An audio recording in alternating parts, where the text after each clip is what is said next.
Ladies and gentlemen, now in today's video, we're going to be having our very first hands-on look at the brand new PvP mode of gameplay, Battlegrounds. So to walk you through, it's very much like the Summoner Showdown finals or semi-finals from the previous year. And the way that it works is you need to assemble a champion deck of 30 possible champions that can appear from your roster, and you have the potential to draft.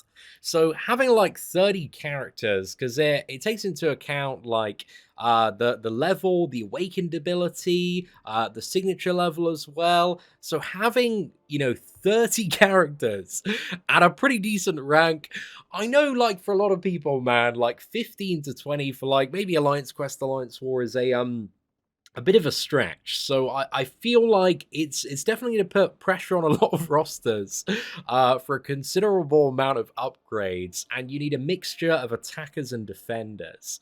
And there's going to be like an alternating meta node. So currently it's Safeguard, but I think they're also talking potentially about testing out Masochism and some sort of power gain one as well. So there's going to be a node, a meta that variates, meaning that the best champions are going to vary from meta to meta. And having like a roster of 30 on top of that, it seems maybe a bit chaotic. I think with the release of this, again, hopefully, they are going to get significantly more generous on the amount of rank up resources, awakening stones, especially sig stones as well, that they're giving out, man. Because again, on the CCP beta, we got access to like unlimited rank up materials to play about with all the characters, and I've decked out the roster. But on live, man, yeah, I'm going to need a lot of resources to catch up on this. And even the people like right at the top, I think are like just about scraping the requirements of having like 30 viable like attackers and defenders at 6-star rank 3, and again 6-star rank 4s are going to become a lot more common as well. So basically, once you built your champion deck, your 30 characters in, we are now matching, and to warm up, I've done a couple of matches.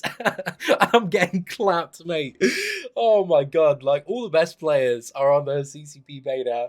So literally, my warm-up matches today have been Happy McMuffins, Metal Sonic Dude. So literally, like the two best players, man, constantly back to back. Like, I think the only reason we haven't seen a Metal Sonic Dude versus Happy McMuffin showdown, I think, is the requirement of being like 18 to enter the final. And I think MSD is 17 at the moment, so that's the reason he hasn't challenged. But I'm hoping that I'm not going to be beaten up again by either Metal Sonic Dude or Happy McMuffins. But again, on the live server, this matchmaking would be, I assume, much quicker, because you're going to have tens of thousands of players, as opposed to, I think there's about 20-40 people on the CCP. So yeah, I don't know if we successfully matched there. I think that the other person like declined or didn't hit it on time. So yeah, let's see if we go in again, if we can match somebody. But I see Legacy at the moment is the current top ranked player. If I'm on this leaderboard, I'm probably at the bottom. Okay, I'm not at the bottom, man. I'm not at the bottom. I'm close. I'm definitely close there. But yeah, you can get an idea. And currently, I don't believe there's any like reward structure in place, but you can see like the active buffs, the nodes that are in play in Battlegrounds. So we've got Safeguard. The opponents also have 100% attack and 300% health as well. Alright, so we just found a match with an opponent here. So we are facing Similua67. So it starts off with a ban phase. So I pick, and he picks 3 champions that we don't want to see, don't want to fight. So I'm going to ban Mega Sentinel, Sauron. Or actually, I'll ban Penny Parker. And who else? Toad as well, maybe. Yeah, I think we'll go. Like, I'm rusty on Sauron and Toad, so I think we'll keep those sidelined for now. So I'm gonna pick the first character that I want from my deck. So we basically assemble a team of like 7 characters each, a mix of attackers and defenders. So we're gonna draft 7 from the pool of 30 here. Okay, so he's gone for Void and Nebula. So I think, like, Domino is going to be really annoying, I think. I guess he can do that with Nebula. Let's, I want Void for offense and maybe Killmonger. Yeah, Killmonger. I think we'll go for Killmonger again. He can draft like additional counters, but there's no like absolutely insane Killmonger counter that he's got on the deck so far. Okay, he's got Warlock and Torch here, so I think we'll go for Bishop's really annoying, potentially as a defender, and Havoc we can either use on defense or offense. Okay, who's he going to choose here? Probably a Mega Sentinel. I just picked a couple of mutants, man, so I think that's quite likely. And Black Widow as well. Okay, interesting. And then looking at who my biggest problems are, I think I got to pick Hercules. Got to be added there. Kind of thinking Silver Surfer as well to use on offense. That works nicely for all the matches, right? Yeah, he does. Right, let's lock that in. And then I think he's got one more. Probably going to be a Nihilus. I would assume here that he goes for maybe Scarlet Witch, probably a Nihilus. Yeah, okay, right. So he's got his 7, I've got my 7, and now we select a defender each, and then an attacker. So I'm going to chuck down Killmonger to start off with here. Want to be annoying. And then he's going to pick the first opponent, maybe a Nihilus that I'm fighting. So you got full access to any of the characters from your deck here. So Warlock, and I think I'm going to go with a bit of Silver Surfer. The main point of valuation is successfully beating the fight and having as much health as possible. At least from my experience so far. So he's going to pick Annihilus versus Killmonger. Not bad, to be fair. Takes the Annihilus off, what is it, his defense options as well. And again, the global node that we have at the moment is Safeguard.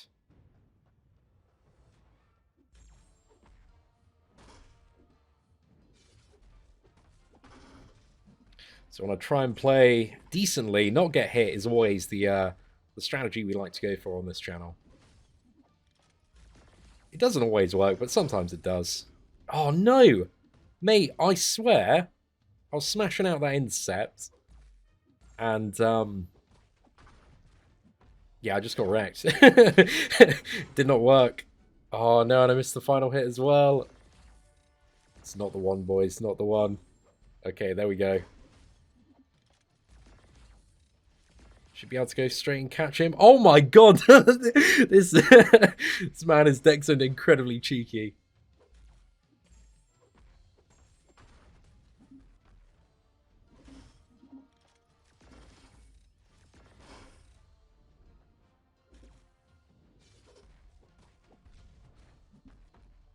Right, let's drill this in. Very nice special 2 there. Again, I'm a bit nervous playing this on video, so I'm not going to go for a, or even attempt, the special 1 evade. Oh, I thought we might be able to, like, catch him and dunk him there. Okay, nice. Right, Warlock's down. That combo that we took to the face, though, again, that's going to smash down our points there. He's still in his fight, so we've done it a bit faster, but you can see in terms of the points, again, 30,000 for killing the opponent. Fight duration is important as well, can be a deciding factor, but the biggest chunk of points is the amount of health that you actually have at the end of the fight. So yeah, if he's played better than me, even though I've done the fight quicker, he can still beat it. Although it didn't kill Killmonger. So again, that's the safeguard node, because I don't think Annihilus really has a good way to get around that. So, oh, we won the first round, man. We're doing all right here. It's probably my first W of today. Okay, so the opponent's picking a defender. We got Human Torch. Who am I going to chuck, man? Ebony Maw? Yeah, I think we go Ebony Maw, because that'll probably use up his Void. And now I'm just trying to remember Omega Sentinel's immunities. Maybe he's... Oh, no, he's going for Black Widow. Okay, fair enough.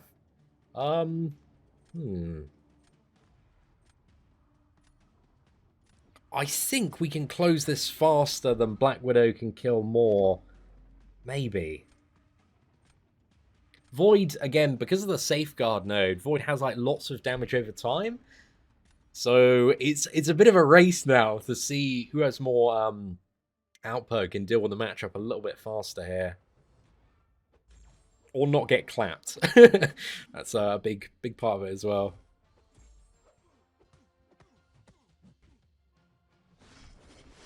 Oh, okay, right.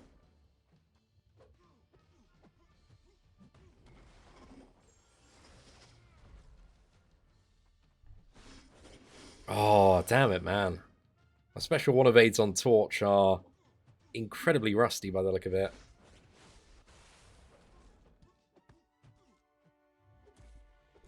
Right. It's really good that we got the full, like, regeneration block on him. Kind of reversing some of that willpower as well.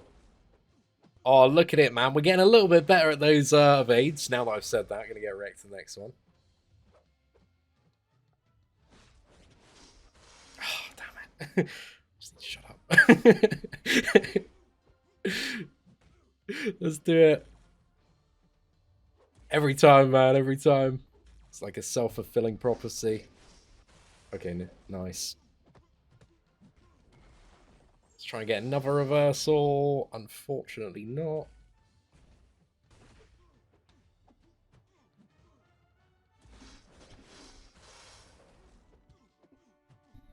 Again, some of these high-level matches between top players are going to be decided by those spur-of-the-moment, super quick decisions to take a slightly more, risky intercept and cut down that time. Right. Oh, I just about won that. I think I had, slightly more health remaining. So yeah, we we managed to clench a win. Dude, I've been taking L's like all day from Mouse Sonic Dude and Happy McMuffins. So I'm glad, man. I'm very, very glad that we finally got a little bit of relief there. But overall, again, I think Battlegrounds as a mode of gameplay has a lot of potential. I think there are going to be some hiccups and speed bumps when it comes to the launch of this, because I do feel like for the majority of players the amount of champions that you need to have might be a little bit difficult, and I feel like it probably would be better if they could find some sort of way to do different brackets for the massive blubbery whales that are sitting on loads of 6-star rank 3 champions. And I imagine this is going to be somewhat tied into the rating system. But again, it's very hard to judge how this entire system is going to play out on the actual live version of the game. We got so many different players with so many different rosters, and I know from running my free-to-play accounts, it's really hard if you're a progressing free-to-play player to have enough gold, enough resources to even take up like 5 to 10 champions when you're like really pushing for progression. So I don't know if this is like a mode of gameplay that's going to be very much on the back burner, or if it becomes like a bit more of a weekly grind, or how are the rewards distributed. So yeah, I'm interested to see how this mode of gameplay kind of hits the live servers and pans out. But I think there's a lot of questions in terms of how it's going to rotate meta to meta, and the kind of requirements that it's going to bring in for Kabam to actually like add in more ways to get champion rank up resources. Awakening stones, sig stones, I think are going to be tremendously important as well. But yeah, I do have a bit of a sneaky feeling that even though it's very skill based, I think the very top of this is going to be very, very, very pay to win. Just in all brutal honesty, there, I don't really see it being any other way. But we'll see what happens, man. I'm curious. But let me know your thoughts in the comment section below. This mode of gameplay, again, when done right and when done fairly and kind of balanced well for the various tiers of progression that players go through in Marvel Contest of Champions, I think it can be a very fun and a very good thing. But yeah, I'm just a bit like 30 champions, man. It's a lot. It's a lot of characters to have at 6-star rank 3, and then the additional benefits from awakening levels, sig stones, especially on like certain defenders and attackers. These are all big factors that will come into play in terms of a competitive element of this mode of gameplay. But yeah, ladies and gentlemen, thank you all very much for watching. Hopefully you enjoyed the first Battlegrounds video. But aside from that, take care, and I hope that you have an absolutely fantastic day.